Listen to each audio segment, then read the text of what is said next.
In this forest area, enemies will have a different kind of approaches whenever it sees the player character. In game terms, their movement comes in variety. Land enemies move in certain amount of speeds. They move like other animals, or sometimes they can be quick or slow. Aerial enemies, such as flying creatures or birds, can approach players in the nick of speed. Heavy-weighted enemies will always move slow no matter what. Yet, um, if um, if there are enemies that are kind of like ghosts or something that are able to pass through objects or pass through something that they should collide into, um, will phase through objects such as trees.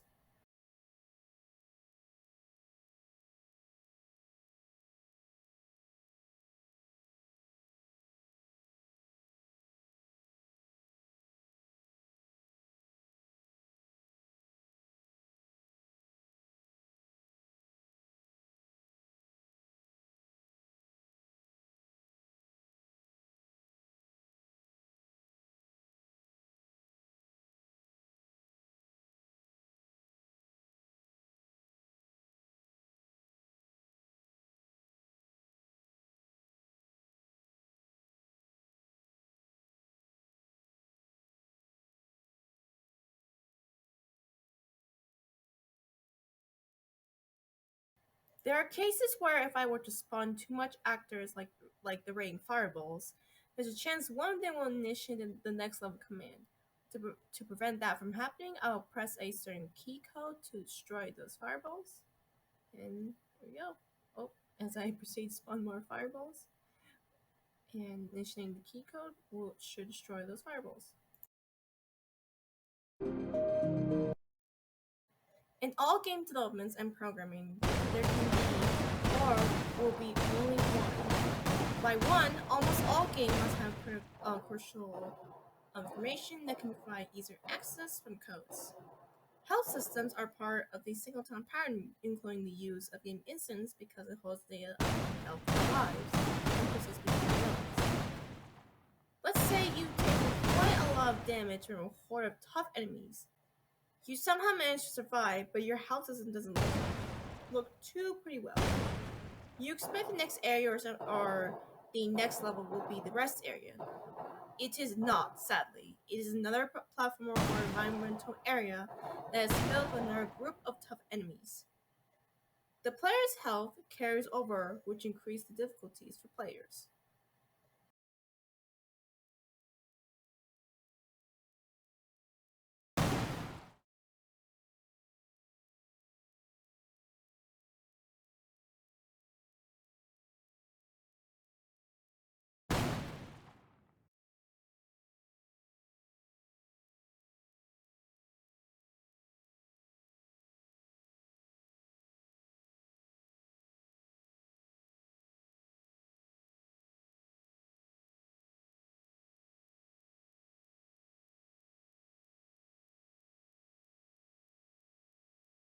Define the four principles of OOP or OOP using the game features in the following video.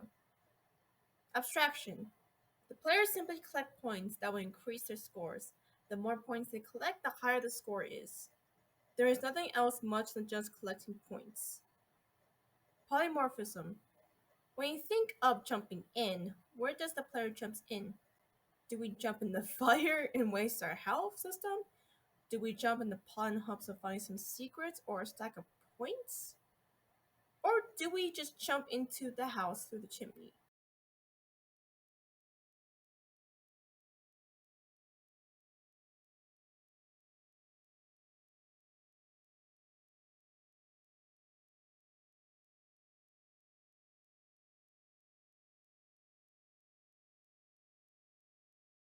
Encapsulation. What defines a dragon? A dragon needs an element of walking, biting, flying, and breathing fire. Just like what other dragons can do. They can also walk, they can also bite, fly, and breathe fire. Inheritance. Both the dragon and the griffin belong to the creature class due to the elements they possess, meaning that they're being they're are being a whole different from animals, which you would never ever see an animal that is a reptile, but they also happen to have wings. Sometimes they can belong to a different class. A dragon would be part of the reptile class. The griffin may be from either mammal or bird class. It may be possible to have both. Having a list of enemies can be referred to in game terms, the arrays. By referring to enemies as variables, we can list them as a single name. The following examples would be the dragon, the griffin, the blob, and the ghost. Another great example that I wanted to include in this video would be the Pikmin series. In the Pikmin series, there was a certain feature called the Encyclopedia that um, that contains the information of not just the characters, but the creatures and the elements that is significant to the Pikmin series. They're known as treasures. But the one thing I want to talk about is the creatures. In all the Pikmin series, there were certain family names that can refer to as variables. By listing them as the single name that we can think of, like such as the Bulbors, for example, the Bulbor family. There are the variables.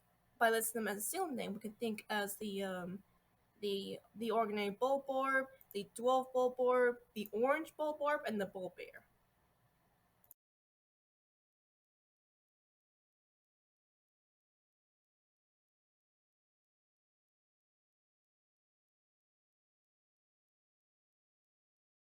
The lamppost that sign lines up.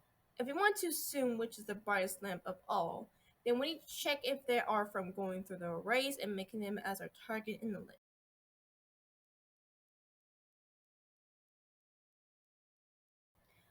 If those cubes wouldn't have any physical force or functions caused by the explosion, this will lessen the gameplay experience, in which this will make the players feel the cubes are out of the place or out of the world.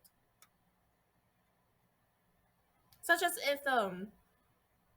if the cubes were not being pushed back by the explosion, though, that means that this cube does not have any physical functions or force.